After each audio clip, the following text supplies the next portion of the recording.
My dear students, आज हम लोग क्लास 12 एनसीईआरटी बुक फ्लेमिंगो के थर्ड पोएम कीपिंग क्वाइट को पढ़ने जा रहे हैं।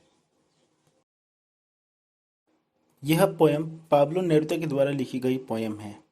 पाब्लो नेरुदा, जिनका जन्म 12 जुलाई 1904 को चिली के पैरल शहर में हुई थी।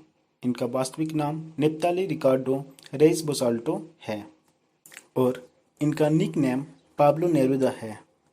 पाब्लो नेरुदा एक पोएट, डिप्लोमेट और पॉलिटिशियन थे। इनको लिटरेचर के लिए ईयर 1971 में नोबेल प्राइज से सम्मानित किया गया। इनकी मृत्यु 23 सितंबर 1973 में हुई थी। इस पोएम के जरिए इन्होंने हमें समझाने का प्रयास किया है कि हमारे जीवन में शांति की कितनी इम्पोर्टेंट रोल होती है। हम जो जीवन भागम भाग में जीते हैं, यह जीवन हमें कभी भी पीस नहीं दे सकती। इसलिए हमारे लिए ज़रूरी है कि हम अपने आप पर इंट्रोस्पेक्शन करें और म्यूचुअल अंडरस्टैंडिंग को बढ़ावा दें। आइए अब हम इस पोएम को लाइन बाय लाइन पढ़कर समझते हैं। यहाँ कवि कहते हैं, now we will count to 12 and we will all keep still. अब हम 12 तक की गिनती गिनेंगे और सब के सब एक साथ हम शांत हो जाएंगे।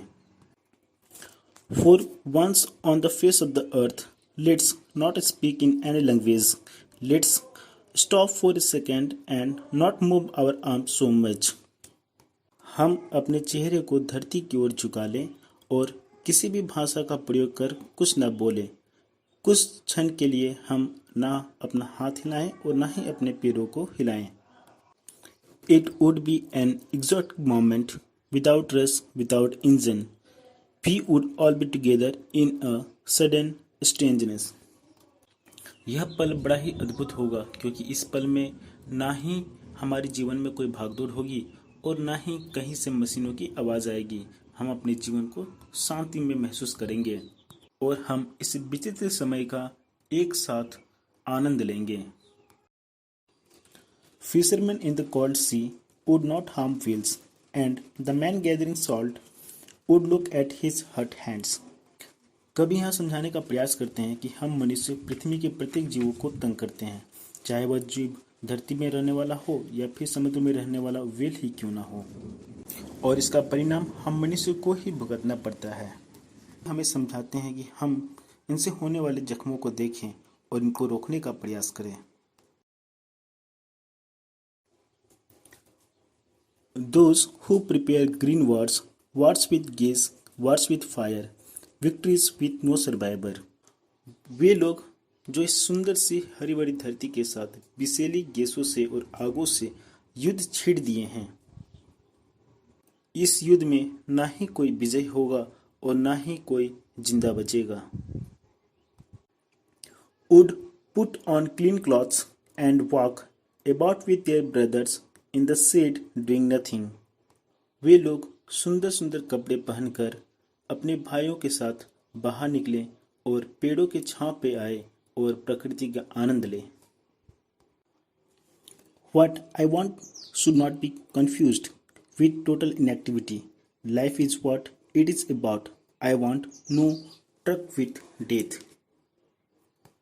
कभी यहाँ कहते हैं, मैं जो कहना चाहता हूँ आप उसको गलत ना समझें। मेरा मतलब ये नहीं कि आप पूरी तरह से निष्क्रिय हो जाओ। मैं तो सिर्फ इतना कहना चाहता हूँ कि जीवन क्या चीज़ है, इस चीज़ को समझो और हम जीवन को किस तरह से आनंद में जी सकते हैं।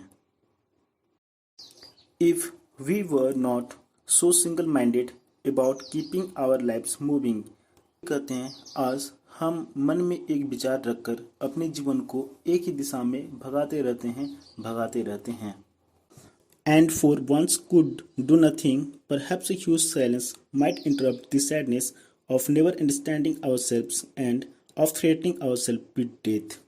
जब हमें सफलता नहीं मिलती है तो हम निराश हो जाते हैं। उस समय अगर हम कुछ देर शांति में बैठकर हम अपने आप पर इंट्रोस्पेक्शन करें, तब हम इस चीज़ को समझ सकते हैं कि हमारी असफलता का क्या कारण है। क्योंकि मनुष्य जब असफल हो जाता है तो वह अपने आप पर असहाय महसूस करता है और उसे मृत्यु जैसी डर लगने लगती है। Perhaps the earth can teach us, as when everything seems dead, and later proves to be live. कवि कहते हैं शायद ये धरती हमें कुछ सिखा सके, जहाँ हर चीज़ मृत जैसी प्रतीत होती है और बाद में इसमें जीवन आ जाती है।